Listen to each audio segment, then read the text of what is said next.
Good morning. I'm Tahmina. Welcome to my new blog. তো আগের পার্টে আমরা দেখেছিলাম যে আমরা যোগীঘাট থেকে অহলধারা ভিউ পয়েন্টের দিকে যাচ্ছিলাম। তো রাস্তার মাঝখানে এই রাস্তাটা একটা পড়েছিল, ভীষণ ভয়ানক রাস্তা, গাড়ি স্লিপ করছিল। তো যেমন তেমন করে গাড়ি উঠানো হয়েছে, উঠিয়ে আমরা এগিয়ে যাচ্ছিলাম। কেমন রোড, আরিফ কেমন রোড?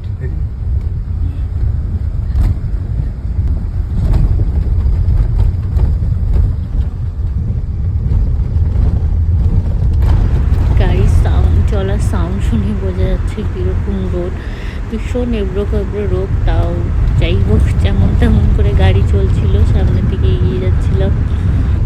তো তারপর আমরা সামনেই অহলধারা ভিউ পয়েন্ট ছিল, ওখানে আমরা প্রায় পৌঁছে গেছিলাম। এখানে ফার্স্টে জায়ান যেহেতু ঘুমাচ্ছিল, তো ভাবছিলাম যে আমরা দুজন করে যাব, বেকার ওর ঘুমটা ডিস্টার্ব করবো না। তো আমি আর ভাই প্রথমে গাড়ির ভিতরেই ছিলাম, জায়ান ঘুমাচ্ছিল, পাপা আর আমার হাজব্যান্ড ওখানে চলে গেছিলো। তারপরে কিছুক্ষণ ওরা চলে যাওয়ার পরেই দেখলাম যে জায়ান উঠে গেছে। তো ওকে নিয়ে আমরা সামনের দিকে ভিউ পয়েন্টের দিকে চলে যাচ্ছিলাম। এখানে ওর মুডটা প্রচণ্ড খারাপ ছিল। তো তার যেহেতু পাপাকেও দেখেনি ঘুম থেকে উঠে,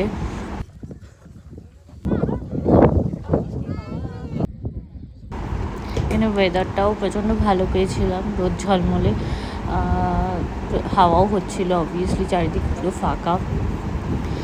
তারপরে এই জায়গাটাতে আমরা কিছু ফটোস ভিডিওস তুলে নিয়েছিলাম, ভীষণ সুন্দর লাগছিল, এখান থেকে যেতেই ইচ্ছা করছিল না। চারিদিকটা পুরো 360 ডিগ্রি আমরা ভিউ পাচ্ছিলাম।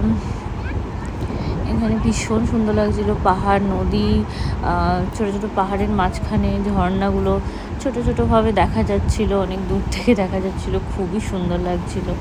যাই হোক, এখান থেকে কিছু ফটোস ভিডিওস নিয়েছিলাম। তো ওখান থেকে আমরা বেরিয়ে একটু মোমোস আর কফি খেয়েছিলাম, খুবই বাজে ছিল। যাই হোক, তারপরে ওখান থেকে আমরা একটু পাইন ফরেস্টে চলে গেছিলাম। এখানেও বেশ সুন্দর ঠান্ডা ছিল, ভালো ওয়েদার ছিল। এখানে মনে হচ্ছিলো প্রত্যেকটা জায়গার ওয়েদার একরকম, কোনো জায়গায় খুব ঠান্ডা, কোনো জায়গায় একটু গরম। যেহেতু পাহাড়ের হয়তো ওপর নিচে এরকম ব্যাপার থাকতে পারে, আমার ঠিক জানা নেই। তো এরপর আমরা আমাদের হোমস্টের উদ্দেশ্যে চলে যাচ্ছিলাম। আমাদের মোটামুটি 2-3টে জায়গা কভার হয়ে গেছিলো, আর সাইট সিন তো করেই আসছিলাম। তো এখান থেকে যেতে যেতে আমাদের জিপিএসটা হঠাৎ করে কাজ করছিল না, তো আমাদের রাস্তা গোলমাল হয়ে যাচ্ছিল, বুঝতে পারছিলাম না কি ব্যাপার। তো মোটামুটি লোকাল মানুষ জিজ্ঞেস করে আমরা চলছিলাম, কারণ কি ফোনও কাজ করছিল না, কাউকে কলও করতে পারছিলাম না। যাই হোক, তারপরে যেমন তেমন করে আমরা হোমস্টেতে পৌঁছে আমরা লাঞ্চ করে, এই যে সারা রাস্তা যেহেতু জায়ান ঘুমাই, তো বিকেলে এসে আর ঘুম নেই, ওর জন্য আমাদেরও ঘুম হয়নি।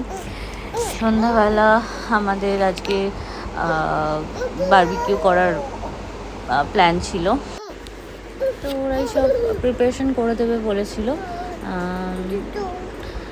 আমরা ওটারই ওয়েট করছিলাম। তো সন্ধ্যাবেলা উঠে আমরা বারবিকিউ করব। তো এই তো ওরা সব প্রিপারেশন করে দিয়েছে, আগুন জ্বালিয়ে দিয়েছে। এখন চিকেন ম্যারিনেট করতে দিয়ে দিয়েছিল, বলেছিল 3-4 ঘন্টা আগে চিকেন অলরেডি ম্যারিনেট করা আছে। আমরা ছাদে বসে এগুলো এনজয় করছিলাম।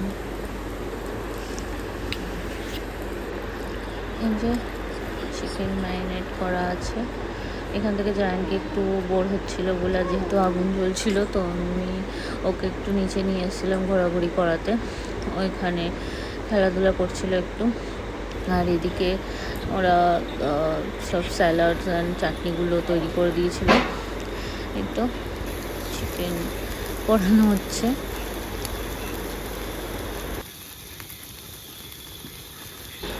1 কেজি চিকেন আমরা 4 জন মিলে খেয়ে এত ফুল হয়ে গেছিলাম যে রাতে আর ডিনার করতে ইচ্ছা করছিল না। রাতে ডিনারেরও ছিল চিকেন, রুটি আর চিকেন। যাই হোক, আমরা এগুলো খেয়ে দিয়ে রাতে হালকা করে ডিনার করে শুয়ে পড়েছিলাম। Tata, good night.